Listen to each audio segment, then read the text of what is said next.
Hello and welcome back once again to the HR Social Hour Half Hour Podcast. This is episode 196. John and Wendy talk to Marc Alifanz. I'm your host, John. And I'm Wendy. How are you, John? I'm well. Happy Thanksgiving. Happy Thanksgiving. Here we are again.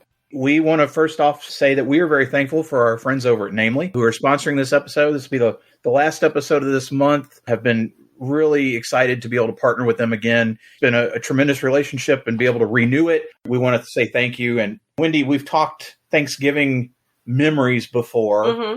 Any plans, anything going on in particular for you all this year? Well, actually, so the Saturday after, we are going to head to the Twin Cities because my husband and oldest daughter are going to see Mystery Science Theater 3000 live. Oh, wow. Cool. This is their second time seeing them live. They had a blast the first time. They are really looking forward to that. And Jessie and I will be at the Mall of America, most likely, getting my steps in, following her around of wherever she wants to go. Is Joel still part of that MST3K tour? Like, who does that these days? Do you know? I don't know. Okay. I know they've got a new host, a female host, coming on, and she was at the last one. I'm trying to remember now. I don't remember if Joel was part of the last tour. Again, I'm not there. Yeah. I hear about it after the fact. They both love that show. So I'm sure we're now getting to the point where we will watch the Christmas episode, which is almost as bad as the Star Wars Christmas special. Oh, nothing can compare to the Star Wars Christmas special. No, sorry. I don't know. I'll have to I respectfully disagree. I'll have to ask my husband for the name of the Christmas show and put it out because it is something about the year Christmas wasn't or something. And it's every Christmas movie cliche done very poorly. I think Santa Claus is arrested. I don't know. Wow. It's so bad. It's so bad. Nothing will ever top B. Arthur in the bar. Well, yeah. And that weird, all that weird stuff with Grandpa Scratchy. Diane Carroll. Wow. Yeah. But we just missed Life Day, apparently. I guess it had just... because somehow somebody figured out the galactic chart that in Earth time, it was Life Day. Interesting. We're not doing anything here. I have seriously debated going to a wrestling convention after Thanksgiving, like that Saturday. Okay. We'll see if they get. So here's the thing. If I make myself accountable by talking about these things, I'm a huge fan of Sergeant Slaughter. Everybody should know that. He was in G.I. Joe. Sergeant Slaughter will put you in a headlock and take a picture, right? Okay. Just so everybody's aware, when that happens, not if, but when I meet Sergeant Slaughter and I get my headlock, that will forever be my LinkedIn profile picture. Because I want everybody to wonder, who is this guy with this goofy smile on his face, and who is this man with his arm around his neck wearing an Army instructor's hat that has sequins? Because, Sergeant Slaughter is the height of fashion. Oh, yeah. If in early December you see a picture of me with an older gentleman with his arm around my neck, that's Sergeant Slaughter, and I went to the wrestling show. Yeah. We will see. But we do wish all of our American listeners the happiest of Thanksgivings if you're listening in real time. Enjoy your turkey. Yes. Or whatever you may have. Whatever you're eating, yeah. Everybody's got different things going. Tofurkey? Maybe that big, what are those, the thing that John Madden used to, turducken? The turducken, something along those lines. That's just a lot of meat. Never know. As we get a little bit closer to where we are right now, I'm really thankful for the guest we have. And some of you are probably looking at the notes and saying, wait a minute, Marc's been on the show before. Marc has technically been on Social Hour twice, but never by himself. Right. And we've never talked about Marc. We've talked about his the other podcast. Yes. Hostile Work Environment. Go listen, go download. But we've never actually talked to Marc about Marc.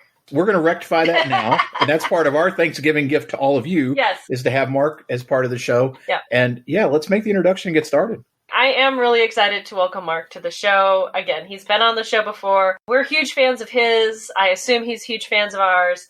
So we are super pumped to welcome him. If you want his bio, go listen to the other episodes. Marc, welcome to the show. Our first question, always, what is in your glass? Well, hello to both of you, and thank you for having me in my own right.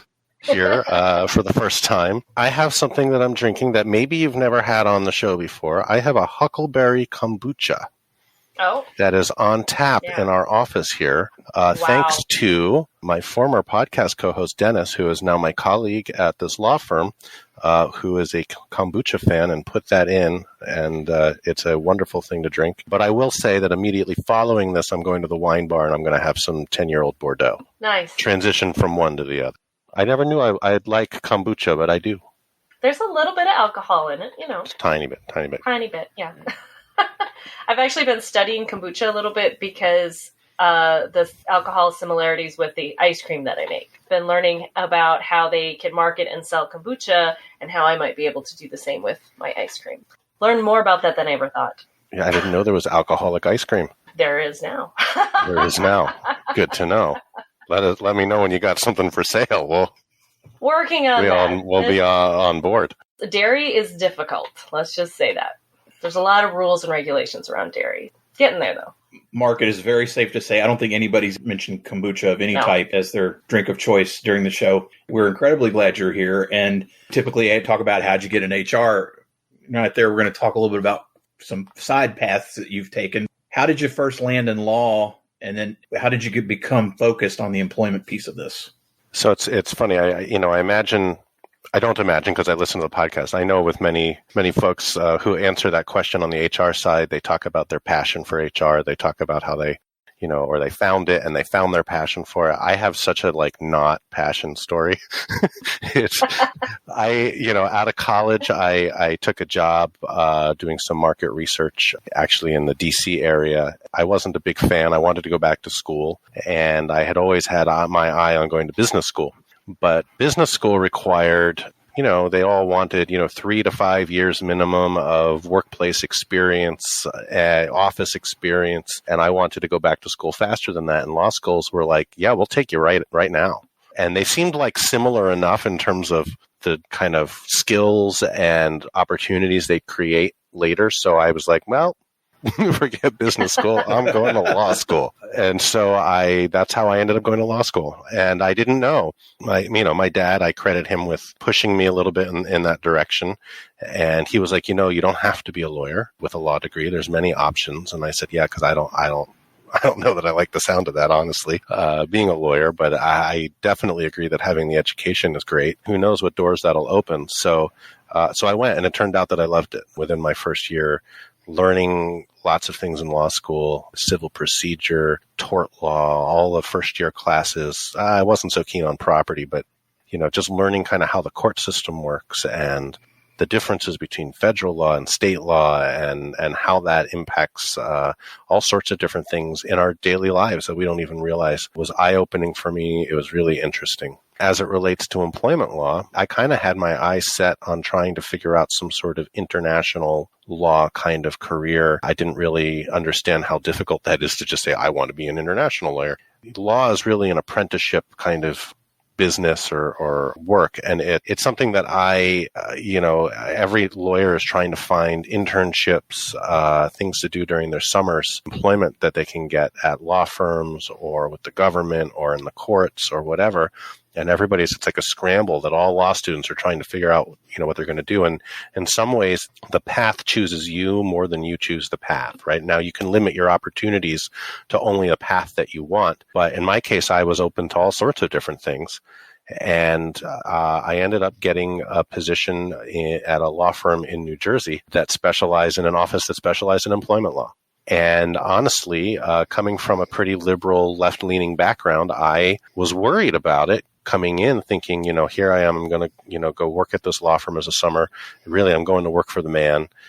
They represent big companies and they defend big companies in discrimination lawsuits. And I'm not really for that because I'm for protecting individual workers and I'm for not discriminating against people. And why would I want to defend companies that do bad things like that? Of course, that was a very one-sided, somewhat naive approach, but that's how I got into it. And I did my first summer and I had taken employment law in law school. So I had that backing and I knew that it was an interest area for sure. One of many, though. And, I ended up at this law firm and found my objections were not warranted, that there's two sides to every story, and that there is an imperfect way of trying to get to justice in these cases, and that both sides need representation, and there's ways in which bad or good cases for either side have a way of working themselves out in terms of how they get resolved. But I was largely focused on litigation. Ended up going back there, getting an offer to go back out of my summer after law school, and I spent 3 years litigating there and kind of got solidified. Again, it's an apprenticeship industry. That was my apprenticeship. I learned how to do litigation, but specifically employment litigation. There are opportunities to expand that and try new things, but it's kind of like starting over at the beginning. And so I don't really want to start over at the beginning again 20 years into my career now. This is what I do. I really enjoy it. I enjoy it. If you listen to my podcast, it's a lot of fun. Came to it because it found me, not quite the other way around. You have a typical HR story. A lot of us, we didn't go seeking it. It found us, and here we are. 20 years later, not going to start over. Well, so Mark, you started in a firm. You also have worked to lead HR for an organization. So you've kind of done some in-house work as well. And now you're back at a firm, kind of doing some of that back and forth. What did you learn from going to in-house, actually leading HR, that brought back to your practice now? I've had a couple of different in-house experiences. So after 10 years, a decade in law firms, I was 5 years in-house working for KinderCare as a lawyer in that case. KinderCare being large national largest childcare company in the country. And then I ended up working as the chief human resources officer a year and a half after I left KinderCare for about an 18-month stint at a small nonprofit here in Portland. I think both of those instances really helped me be a better lawyer and the kind of lawyer that I try to practice as now. So before I practiced as a litigator, I did not have a lot of, especially as a young attorney, did not have a lot of contact with clients directly. I just kind of did a lot of the work behind the scenes. I had obviously a lot of contact with my client in-house in both instances, but what I learned as an in-house lawyer was how to look at the business need and basically turn into how, as a legal advisor, a glorified risk adjuster, and say, here's the risk. Here's the risk if you walk down that path. Here's a better way to do it that accomplishes the same end with lower risk. Or that's just flat illegal. I would not advise doing that, right? It was much less a black and white kind of job than 10 years being a litigator, where it's just fight. Here it's balance risk against need and all sorts of different ways. And so I got to learn kind of as a business advisor for HR, for other departments internally at companies, how to do that. Having been now a chief human resources officer for not very long, but long enough, I think it just added an appreciation, especially, first of all, for all the HR folks that listen, just the number of different things that HR does, the number of things that HR does that is thankless work. So much behind the scenes, technical kinds of things going on to make your open enrollment go as flawlessly as possible, to make your payroll go as flawlessly as possible. It really taught me that so much of what HR does is only visible to people when it goes wrong. It just gave me an appreciation in that sense of all the various things that need to happen. I was very lucky to have a very skilled team at my very small company that was already covering the nuts and bolts of a lot of those processes. We helped hone those processes. We helped do additional risk assessments around, where can we cut a little bit to save some money here and still deliver the same service to our employees, even as we were growing. A lot more of a business consideration as the head of HR as opposed to a lawyer internally. And that was more of a business consideration than being an outside attorney doing litigation. Being able to be in-house in that role, I think it was wildly helpful for me now that I'm back at a law firm. I've stopped litigating. I'll touch on pre-litigation disputes. I'll help with briefing on cases and things like that. But my bread and butter now is advising clients. There's a certain amount of technical expertise that comes along with that, just knowing the rules for FMLA or whatever it happens to be. I don't necessarily pride myself on being the best lawyer out there that knows all the specific regulations, because, I can always go look those up. What I do pride myself on doing is understanding and speaking to my clients in a way that's accessible, lets them understand the reason behind the advice I'm giving, and understands their needs first and what they're actually trying to accomplish when they call me, and being able to distill the issues down to something digestible for them to be able to understand without sounding like a lawyer. You have this in-house experience and you're able to relate that to what your clients need and need to hear. I always appreciate this whole advise and educate kind of thing, that we can't make people do things. I have to say that a lot myself, and it always entertains me. Now, as you look into your crystal ball into the next year, from your perspective and from all the things going on out there in the world, what do you think is going to be the biggest issues employers are going to face in the next year from an employment law perspective?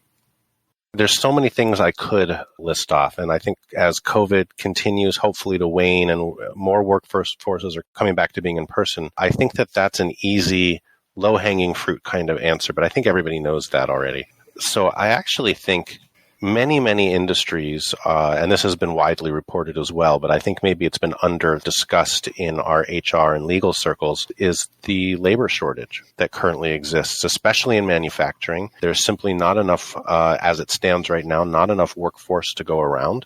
And I have had many clients, and I've heard from others who have clients who say, we literally don't know how to keep people because, the workplace literally across the street, the manufacturer literally across the street is offering jobs for the same work for $5 more an hour. I've even had one that said $10 more an hour, and we simply can't afford to do that.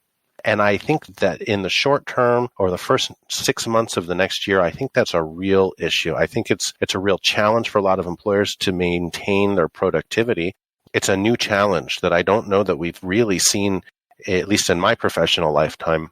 And I think it's going to lead to some positives as well, which is that it's going to, by default, raise wages for lots of workers, which I think is long overdue. If you look at inflation and you look at wages over the course of decades, wages have fallen. And this may be the thing that needs to right that to a certain extent. I also think that the labor market will open up as various things happen over the next year. So I think this is a short to middle term problem. But in the meantime, I think we're going to see wages go up. I think we're going to see also under the Biden administration a lot of unionization efforts that will kind of come hand in hand with all of this. And I think that employees, for the first time actually in a long time, are feeling a sense of power that maybe they didn't have before, which is really going to impact workplaces. And HR needs to be ready for that and needs to be ready to work with their management teams and their executives to try to embrace this and move forward with it and help improve employee pay and conditions and be what, in my former in-house life, we would call an employer of choice. And if you're an employer of choice, tie goes to that employer. If you can manage to match wages with somebody else, that's where they're going to want to be. And so I think we're going to see better benefits, better pay. And I hope that that's at least a short term. I don't know how long lived it will be. But I think that is a big issue, maybe the biggest issue, at least in my sense, facing employers in the coming 6 months to a year. I think you've hit the nail on the head there. I don't know anywhere that's not facing that issue. Feeling a bit of a scramble right now to how do we right this ship or not overturn it at a minimum. Yeah, and there's all sorts of other issues tied up in it, like automation, organizing, and just as incentives for people who are out of work start to fade, that may drive more people back into the workplace. But was that a good thing or was it not a good thing? There's a lot of interesting societal questions that come out of all of this that I find fascinating, and it'll be interesting to see where we are on all of these questions 2 years from now. Mark, as we mentioned earlier, we know you because we're all in podcasting. We started around the same time. You did take a brief hiatus and said goodbye to Dennis, or Dennis said goodbye to Hostile Work Environment. And Kate Bischoff said hello, which has, I need to watch more of the videos because I just know Kate's face on some of those is priceless. What has been the best part of podcasting for you, and any plans for Hostile Work Environment in the coming year that you want to share? There's so many things that have come out of doing podcasting. I've gotten to know so many more people. Part of why Dennis and I started in the first place was, at least for myself, I'm a massive introvert. I am very shy around people. I don't feel very comfortable with public speaking. And I wanted to create a way to become more comfortable with doing that and more comfortable with speaking in front of people. And now I'm totally comfortable with it. And I have to say that the podcast was a real way to be able to accomplish that. The other thing that it really helps for me on a personal level is it forces me to stay current. Because we have to come up with a news story or discuss current things every 2 weeks or every 3 weeks when we record. I need to stay up on the news. I need to stay, following what's going on, find interesting stories. And it lets me be a little more conversant with what's going on, not just locally, but nationally in employment law. And HR. So I think that's been, and getting now to spend time with Kate every couple of weeks is one of my favorite parts of every, those weekends when we record. She brings so much energy, and we're a year and a half in, and Kate and I have still never met in person before. We are hoping to remedy that maybe in the next year, but I feel like Kate is one of my best and closest friends as a result, and it's amazing that that's something you can accomplish over a TV screen in this day and age. So that's what I can say about the podcast. In terms of the future, for a hostile work environment itself, I think we're thinking something pretty steady along the lines of what we've been doing. We're constantly talking about maybe new kinds of things to talk about, trying to get more listener engagement. I am going to tease, and I'm not going to say, this is going to be a few words, and I'm not going to say too much about it. We are looking at starting a side podcast on a particular issue. Perhaps you may think about, we had some special episodes that we did last month about a certain TV show. We are having discussions about whether we want to do a little bit more on that front as a separately branded podcast. We are in discussions about that, and there's nothing firm or official about it, but look for that next year. I think it'll be a lot of fun. I'm just going to have to bite the bullet and get Apple TV then, I guess. I mean, for real, Wendy, you haven't seen it yet. You can get it for a month and get the free trial and just watch the whole thing and binge it.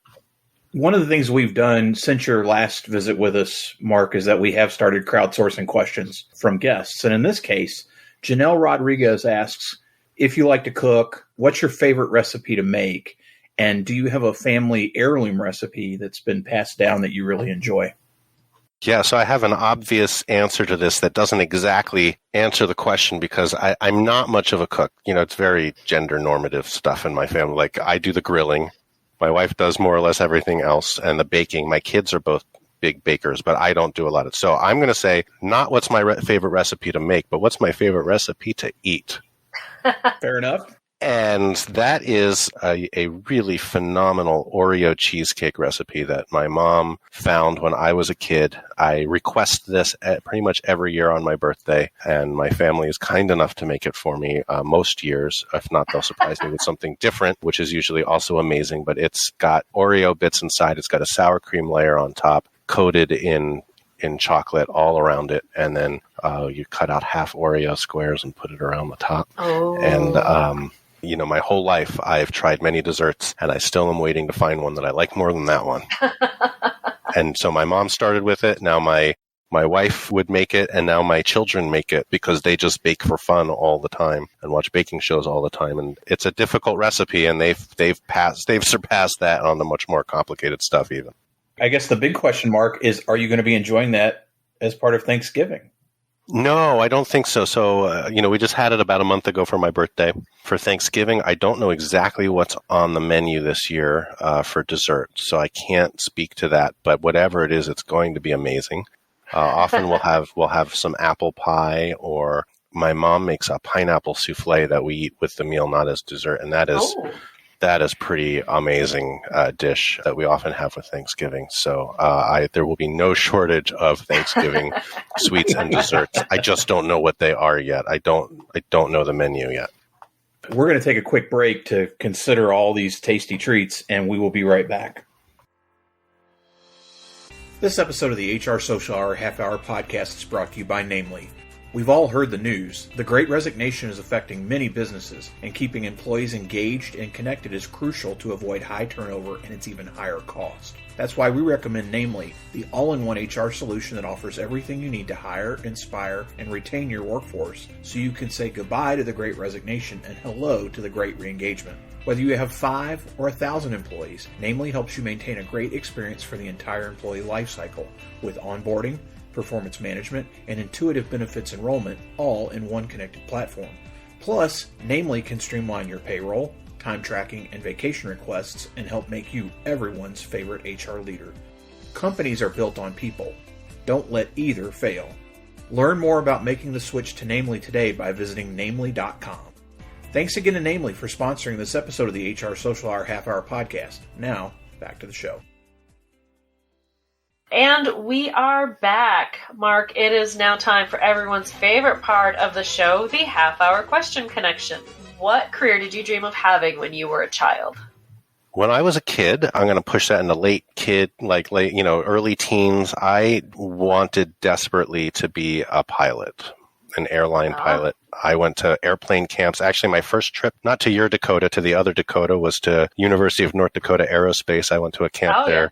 Taught teenagers how to be pilots. My vision, unfortunately, prevented me from really ever pursuing that legitimately. Yeah. This was before LASIK and other options.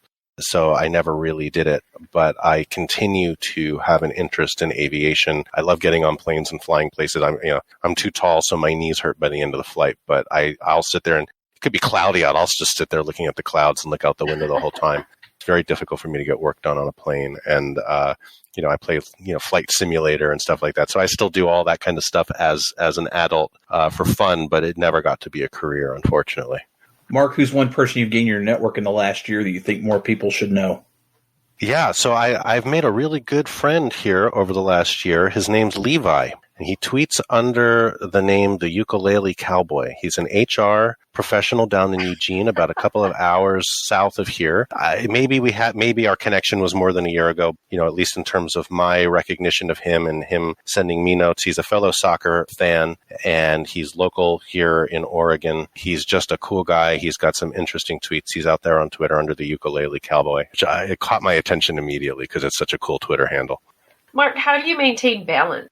So I was thinking about this, and it's one of these things where, as a lawyer, I'm going to say, that I'm going to object, Your Honor, because the question assumes an answer, which the question assumes that I do maintain balance, which I'm not sure that I actually do. I try my best, and balance, especially in the COVID years, is very difficult to achieve, I think.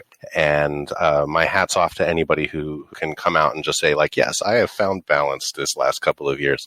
What I really try to do is, like anybody else, I think, I want to work hard. I'm trying to, I'm new at a firm. I'm trying to build up client base. I'm trying to work hard. I don't want to work that hard, and I'm not at a firm that's going to require me to do that. And so I try to make sure that I strike the right balance between number of hours that I spend in the office, which is more right now than it has been for a long time, as I try to rebuild certain aspects of my career in private practice again now, but always making sure that I have time for soccer practices, for sporting events, to go to concerts, to go to things that make me happy, go wine tasting as often as I can, go hang out at the bar. Those are things that I think bring balance for my life. I'm not sure I've struck that balance, honestly, but that's the aspiration. Mark, how do you enjoy giving back to the HR, the legal community, or even your community at large? Yeah, so I over the years I've served on boards and done stuff like that, but at least in terms of outward facing things, obviously I think the podcast is a big piece of that. So we do the podcast for, I said, what do I get out of it earlier? I hope that others get education out of it and some entertainment out of it, and it's really targeted for the HR audience. That is time that we don't get paid for. We do it for fun and to help build a community and to help get our names out there for sure, but it's really to help give back to the HR community, help connect us with folks, help connect folks with each other, which again, you guys are really the best at doing that. And I've met so many folks through the two of you. And also the way I give back is to the HR community is I give Kate a hard time as often as I can because she needs somebody to do that. Great answer. All right, Mark, what is your favorite movie? I couldn't come up with one. I hate this question because, it's a great question, but it's like, if you said, what's your favorite baseball movie? I could do that. What's your favorite, sci-fi movie? Maybe I could do that. The one that I came up with, I don't know that I would say it's my favorite movie. I don't know how I answer that. But I am going to say, what's a favorite movie of mine that most people don't like. Oh, there you go. And that's a movie called Master and Commander. It was a Russell Crowe movie. Oh, yeah. And it has to do with a boat chase and the Galapagos Islands. It's very slow paced, which is why a lot of people don't love it. But I think it's a masterpiece of art and cinema and a slowly unfolding drama and story that really spoke to me the several times I've seen it. And I just thought that was one I would call out. Is it my favorite movie? Probably not, but I don't know how to answer that. It's just, there's too many movies and I can't really ever narrow it down to one. That's a great movie if you haven't seen it. Lots of people, like I said, they don't like it because it's too slow. I loved every second of it. Mark, what's the first concert you remember attending? Yeah, it's funny. I was thinking about this and I was like, gosh, I don't, as a teenager, I went to a lot, I started going to concerts like late in high school and what came first? I don't know. Was it Rush? Was it Sting? Could have been Tori Amos. Those were the ones that came to mind first. But then I thought, my mom took me to a concert when I was about 8 to a group called Rosenschantz. Have you ever heard of Rosenschantz? I've heard of Moomenschantz, but I don't know Rosenschantz. Rosenschantz. So these were basically 2 Jewish guys from New York who sang songs like folk songs. And then eventually they came out with a kids album and it took off. And actually they were featured on Captain Kangaroo way back in the day. They did a lot of touring in the 70s and 80s. And so around the mid 80s, my mom took me to see them and we'd been listening, we had cassette tape of them. Maybe it was an LP. Who knows? Back then, I do recall going to that. So I think I have to push all of those other rock groups to the side and say, my first concert was going to see Rosenschantz. That's a first on this show. I'm trying for it, First kombucha and first Rosenschantz. All right, Mark, what is the last show that you binge watched? Yes, I think my definition of binging something has changed having kids and a full-time job. So there's not a whole lot that I can watch like 10 episodes in a day. Life just does not allow for that. But I will say, so the last show that we watched reasonably quickly all the way through is a show called For All Mankind on Apple Plus. And it's fantastic. If you're into space stuff, it's an alternate history show. So it's right at the time of Apollo 11, right before the United States is about to land on the moon. The Soviets get there first. It plays out from there. And I will say 2 seasons of it have aired. A third one will come out next year. It's really well plotted. It's really well acted and scripted. And I will say that both season finales are 2 of the best season finales I've ever seen on any show. Wow. So good, like edge of your seat kind of like tension episodes. And for just a TV show, clearly they have a nice budget. They do pretty amazing special effects and it's a very impressive show. Very cool. What's a hobby or a thing you really like to do that may surprise people? I'm going to push my glasses up here and be, super nerdy. I'm a geography nerd. I love the study of geography. I play geography games online in the morning as part of my, I do the crossword puzzle every morning and I play a game called Geoguesser Online where it uses Google Street View and it puts you in a random place on the world with a map. But it doesn't tell you. It takes all the markings of the streets and towns off. So you've got to figure out it could be anywhere in the world where you are. And then you click on the map and it tells you how far off you are. And so I'm a geography nerd. So one of my hobbies is I keep track of counties. And so every time I travel, I take note of which counties are new counties for me to travel through. And I have a map of the United States that's all the counties. And I color in the county every time I get a new one. I'm up to 800 something. Wow. Super nerdy. I don't know why I do it. I don't know why that interests me so much, but it's a lot of fun for a nerd like me. Love it. Finally, Mark, if you could ask the next guest of the podcast any question, what would you ask? I appreciated this question, and you guys have a lot of questions about music, and you ask questions about movies, but I thought, what about books? I would ask your next guest, who is your favorite fiction author, and what is your favorite book by that author? Okay, it's in the book. Been added, so it will be asked very soon. Mark, as I mentioned, I'm extremely thankful for you, for what you've done in our community, for your friendship, for your love of Rush, among many other things. Glad that we were finally having you on as Mark and not part of a tremendous podcast, which we highly recommend. And I can still lay claim to the fact that I am the only person that's part of all of our shows that has met everybody that's ever been on any of these shows, that has hosted any of these shows. So I take great pride in that. I know many of our listeners are more than likely connected with you now, but if they are not, then they're going to want to get to best way for them to reach you out there, how to find the podcast, anything and everything. Yeah, so you can find me on Twitter. I'm at Salad Pants on Twitter, which Kate loves and makes fun of. But so at Salad Pants. You can find me on the Bullard Law, Bullard Law website. That's the name of my law firm, which has all of my contact information professionally on there. If you want to listen to our podcast, Hostile Work Environment, pretty much any platform that you'd listen or any platform that you're listening to this podcast on, just type in Hostile Work Environment. It'll come up. You'll see a cartoon face logo of me and Kate, and should be easy to find. We will have all that in the show notes. And then, Wendy, how about you? Best way for listeners to find you out there? The best way to find me is on my blog, mydailyjourney.com. And of course, the second and fourth Sunday of each month, you will find me on Twitter, 7 p.m. Eastern Time, as part of our twice monthly Twitter chat. How about you, John? Once again, thanks to Namely for sponsoring this episode the entire month of November. Appreciate this partnership very much. Hope you'll check out namely.com to learn more about their platform and all the great things they've got going on right now. And as for me, johnthurman.com for all things John Thurman, and for the show, hrsocialhourpodcast.podbean.com. Listen, review, share, anything and everything you do to help us, we always appreciate. There's still some swag available if you are interested, and share using the hashtag listen to HRSH. I'll send you something. International listeners, that goes for you too.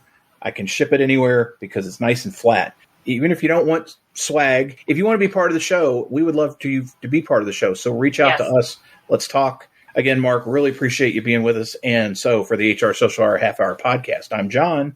And I'm Wendy. And as always, be sure to connect, give back, and network. Network. Take care, everybody. Happy Thanksgiving.